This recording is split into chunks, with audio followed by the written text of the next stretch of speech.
So go ahead and do the intro. Yeah. Okay. Okay, Let me know when you're Okay, good. there we go. you're wrong. Okay, we're gonna start over. So, if you could begin, say your name and spell your last Okay. name. Sally Slate, S-L-A-T-E. Great.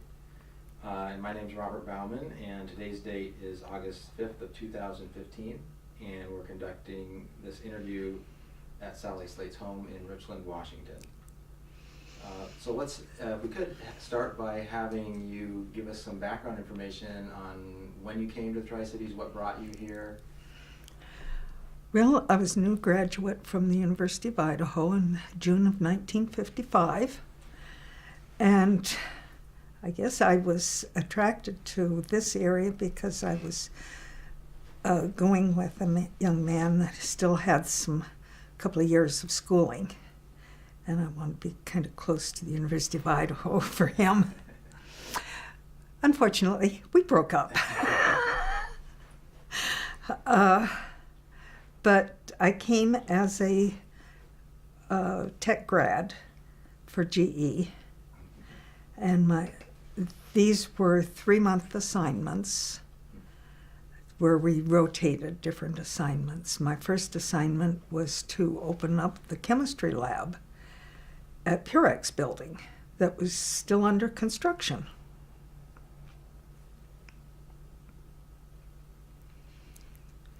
And were you familiar with Hanford before you came here? Did you know much about the place? Yes, I was, because we have a atomic energy site near southern Idaho, and my father was working there. So I was quite well informed. In fact, had taken some classes in nuclear energy. And had you been to Richland or the Tri-Cities before? No. And did you have a first impression when you arrived? Or? Well, everybody had told me that I was going to hate it, that it was desolate, sagebrush. I came here and I thought, gee, I'm at home. Snake River's just around the corner, and sagebrush I'm well acquainted with. Potato fields, yes, and also I felt very comfortable. And so you said your first job was opening up the chem lab at Purex. Yeah. Could you describe what that was like? What this work was like? It was doing a lot of dishwashing because everything had to be taken out of the boxes. We had to figure out where to put it in the lab. We had to get the equipment set up and test it. There were 2 or 3 of us doing that job. And can you maybe explain what Purex was for? Purex is the separations plant that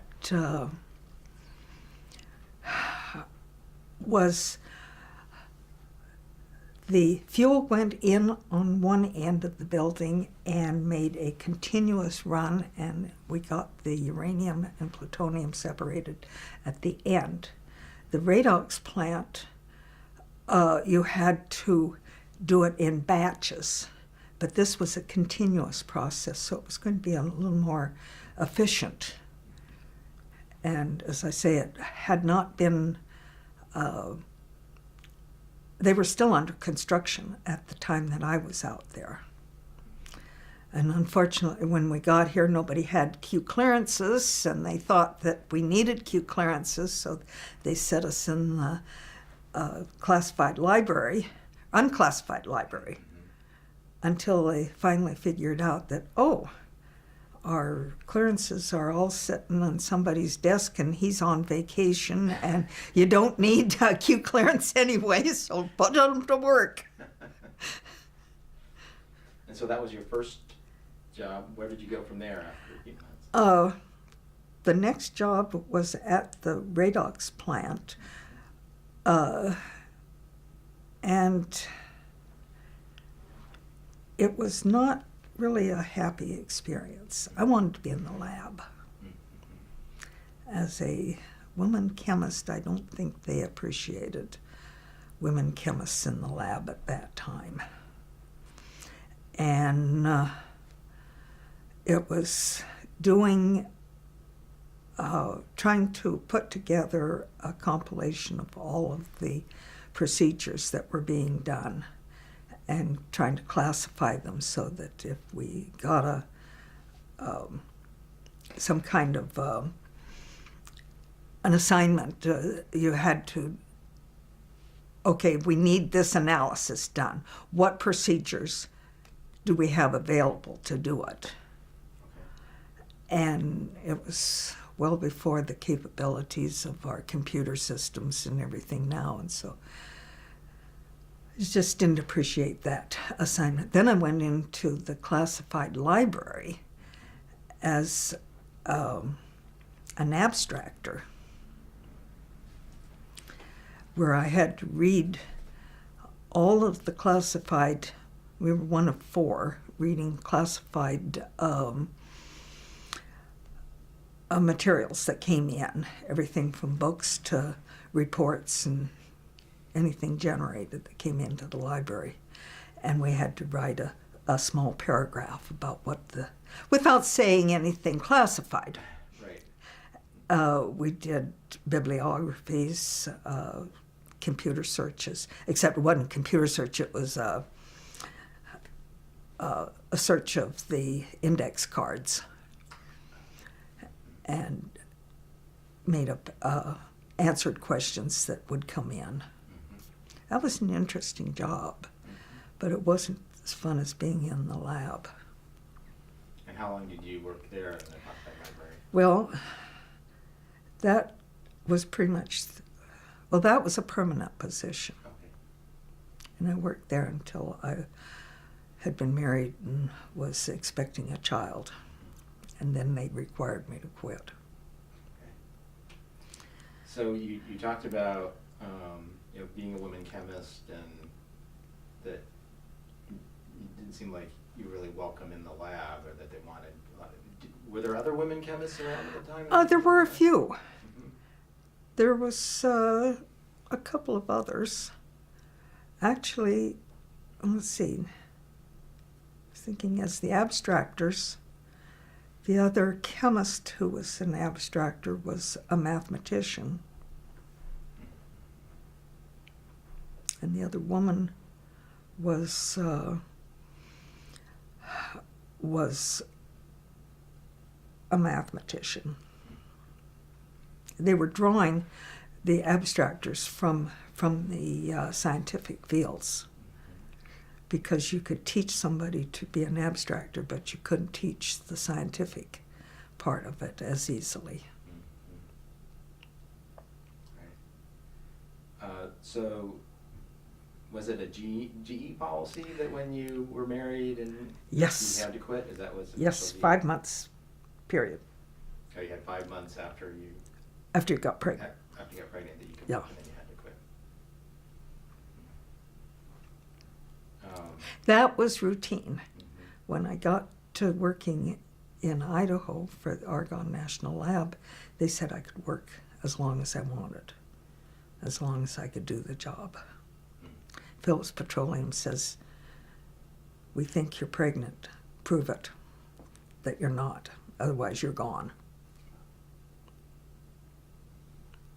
There's definite bias there. Oh, yeah. They didn't want us riding the bus. Okay. And I was riding a bus 75 miles each way, twice a day. Do you know when that policy changed? I don't, because my next experience out here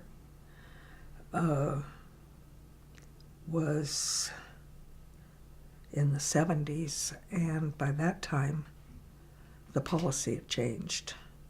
Sometime in between. Sometime in Yeah, between. it changed. So yeah, let's talk about transportation. You said you had to ride a bus out Yeah, pretty much every day? here in Richland, Yeah. we had the buses. Mhm. They would pick up at specified places in town, or you could drive your car out to the big bus lot and leave your car there and transfer to the bus that you were going to be going out into the area on. Okay. And where was the lot at? Oh, go out Stevens on the right-hand side, or left-hand side as you go out Stevens. Oh, okay. Sure. They've transformed it into, part of it was area where the police are doing training after they had just redone the parking lot and spent millions doing the parking lot. Then they decided, oh, we'll close the buses down. I want to ask you about housing. When you arrived in Richland, what sort of housing was available or wasn't available? And what did you find? When you first come, you check into the Desert Inn, which was the only hotel in town. And then you check with the housing authority, and the housing office assigns you housing according to your job and your status, your marital status and all. Being single, I was assigned to one of the dormitories, and we still see the dormitories around. W5 was in just off of Lee and Knight. And it was definitely a dormitory. It had a house mother.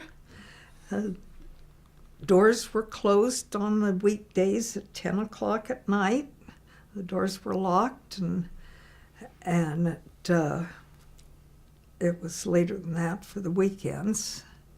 But you had a little room furnished. If you took the furniture out and put your own furniture in, you couldn't get their furniture back if you changed your mind.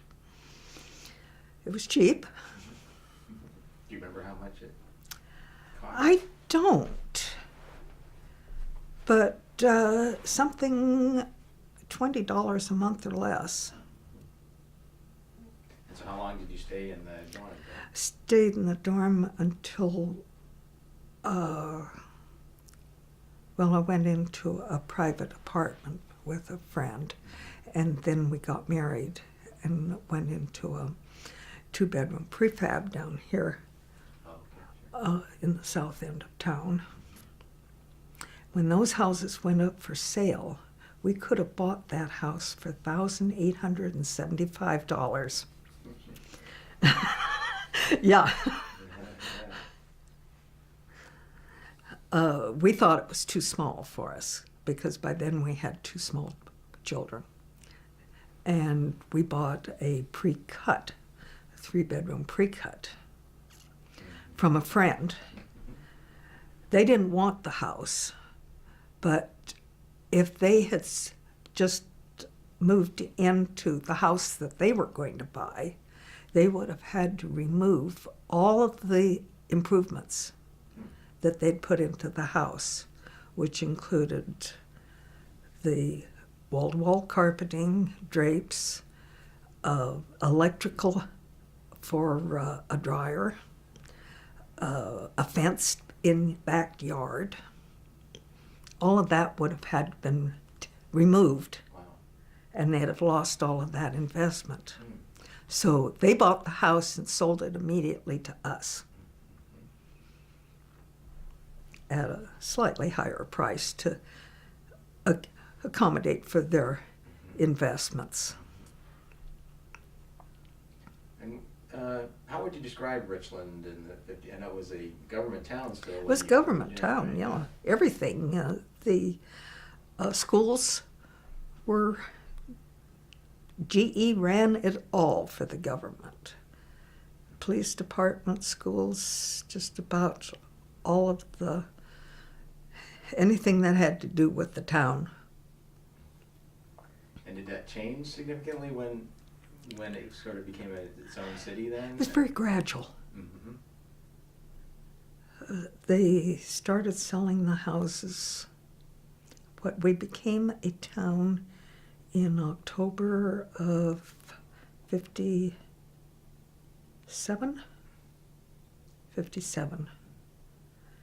And the houses were being sold in 58, early 58. We bought our house on Smith.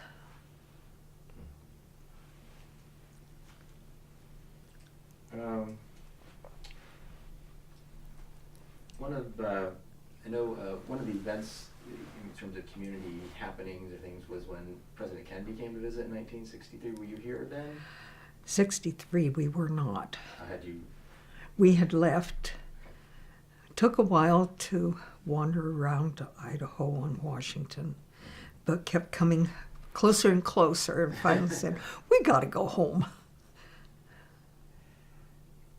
You talked about having to get you thought you were going to have to get a Q clearance, then didn't have to get a Q clearance. Mm-hmm. And what was security like at Hanford at the time? Would that impact your work? I mean, you were working in classified library, so that part. Yeah. You could get into up to the 300 area, but there was a barrier there, and you couldn't go through the barrier without a clearance, and you had to have at least a Q clearance, or not a Q, but a nail clearance is what they called it, was the beginning clearance. And but then to get into the 200 area, and to get into 2 West, or you had to have a Q clearance. And that was just, you had a badge, and it had your type of clearance on it. If you were working around the areas where there was a lot of radiation or potential radiation, then you'd wear pencils, and you might wear a ring. The ring would be checked weekly, and if it showed anything, then they would check your badge. Mm-hmm. Badges were changed out, I think, on a monthly basis. I never was in a situation where I accumulated anything. Mm-hmm. You had hand and shoe counters that you had to check into the building and check out of the building using the hand and shoe counters to make sure you weren't carrying anything there. Because those would be the two areas that would be most apt to pick up something. Mm-hmm. So where was the classified library located? In the 300 area. The building is still there. I don't remember the building number. It's across from 319. And you mentioned, you got married in March of 56. Okay, and did your husband also work in Hanford then? Yeah. And what area did he work in? He was at the 3 West area, the Radogs area. We happened to be riding the same bus together. Is that how you met? Actually, we met at the Mart cafeteria. That building on Lee and Knight that has Sirs and Hers barbershop and had a gun shop in there. But at that time, it was a 24-hour cafeteria. Mm-hmm.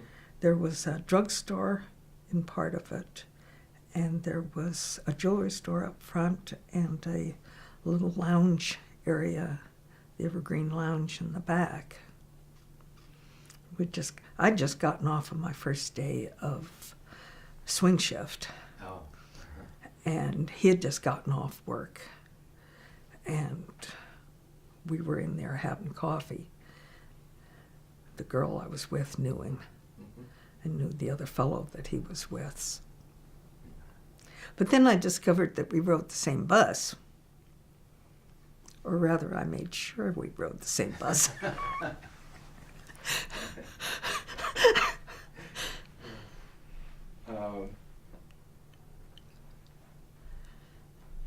So, how was Hanford as a place to work then? I know you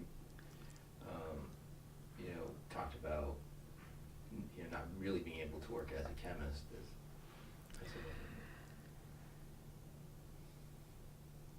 Well, I don't think it was any different than working anywhere else at that time, because there were restrictions everywhere. My original plan when you were going to college, I wanted to be a veterinarian. And after 1 year of pre-vet and being the only girl in the School of Agriculture, I was told there was no way in hell that a woman would be accepted into the School of Veterinary Science, and that I needed to choose something else. So I went into chemistry, which is another love that I had. And I was one of 2 women, first 2 that had graduated in chemistry in 5 years from the University of Idaho. And now you know what percentage of women are. Far more women than men. And the same for veterinary school now. Sorry about that. Talking about Richland, I was going to ask you one other question about the town. In terms of entertainment or things to do for fun, what was there in the area in 1955, 56? Well, pretty much the same things that we have now. The Richland Players was a movie house at that time. And the roller skating rink was there. We could ride horses. We could rent horses out on Van Giesen. Boating. And pretty much the same mix of things that we have now. At that time, we had the symphony. We had Richland Players, although they were having their plays in the schools at that time.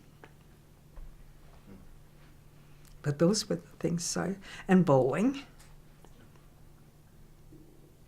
So when did you move away from Richland, and when did you come back then?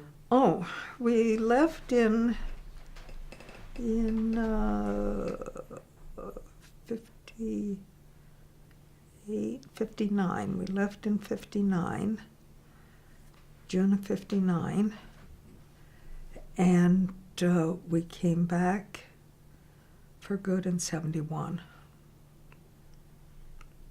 Had the place changed a lot in that time? Grown.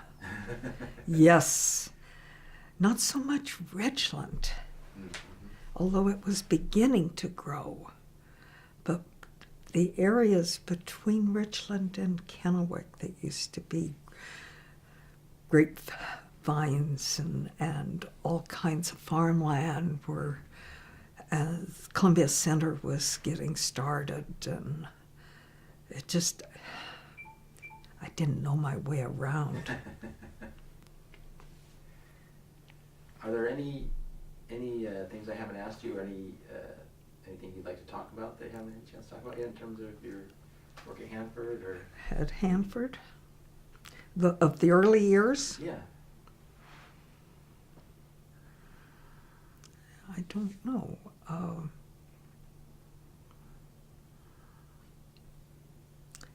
I enjoyed it very much. It was very mentally stimulating. And even the recreational things that were here were, because we had the symphony, we had the Richland Players. And it's good to see that they are growing. If we'd only get our performing arts center. I'm with you on that. And they're saying 20, 30 years, and I don't have that many years left. I'm afraid. Well, I want to thank you very much for letting us come to your home and interview you, talk to you. I appreciate your sharing your experiences with us very much. Yeah. It's been kind of interesting thinking back to those days. I had a quick question, if I may. Yeah. When you're in the labs, Yeah. what would you do? What were you doing in the Purex or what sort of thing would you do? Oh, well, the laboratory was an analytical lab, and they were divided into hot sections and cold sections. The hot section would receive the really radioactive materials that had to be handled in big glass enclosed with lead, a glass that's so wide. And but I was never involved in that real high level. By the time I got things, it was down to the very low level radioactive materials that we could handle in a hood with ventilation. And we wore just a lab coat. And trying to think if we even, in those days, I don't think even at Radox that I was involved with anything higher than just very low-level materials. And we would separate out the plutonium or the uranium out of the fraction that we got and would pipette it onto steel planchets, little steel discs. And then the discs would go downstairs to the counting lab and would be put into the counting lab, and they would determine how many counts per minute were coming off of that. And that would tell them the amount of radiation that there was, the amount of material that there was in that. And we did everything in duplicates and triplicates to make sure that we hadn't made a mistake. Right. Most everything was done triplicates. So, and you didn't work in the hot cells because of gender? No. I didn't work in the hot cells because I was never assigned to it. But that wasn't a gender-based. I was No. trying to. No, I don't think it was gender-based at all. The other question I had was, so GE and stuff, if you were 5 months pregnant, then that was the time to separate. Yeah. Did you have a job to come back to, or that was terminated? You had a job to come back to if there was a job available. And that was part of the reasoning. They said, oh, that's going into the classified laboratory is perfect for you because there'll always be a job available.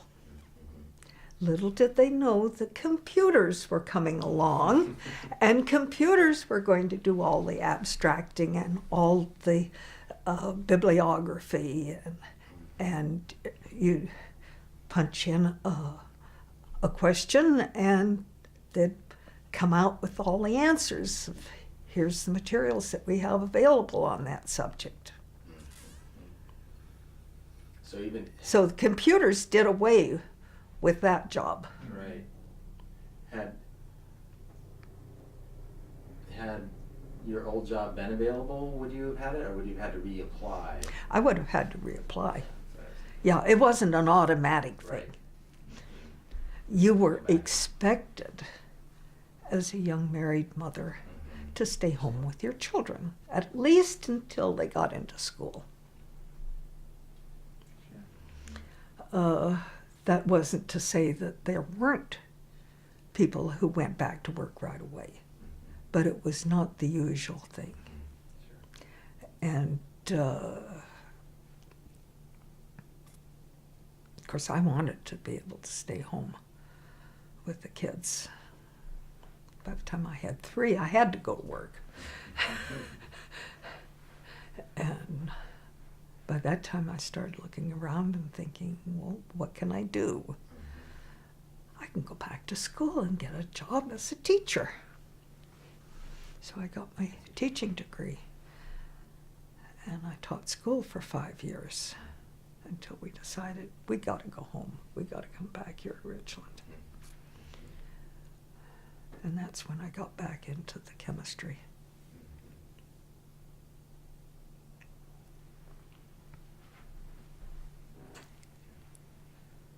All right, well, thank you again very Thanks. much. Really appreciate your time and letting us come in here.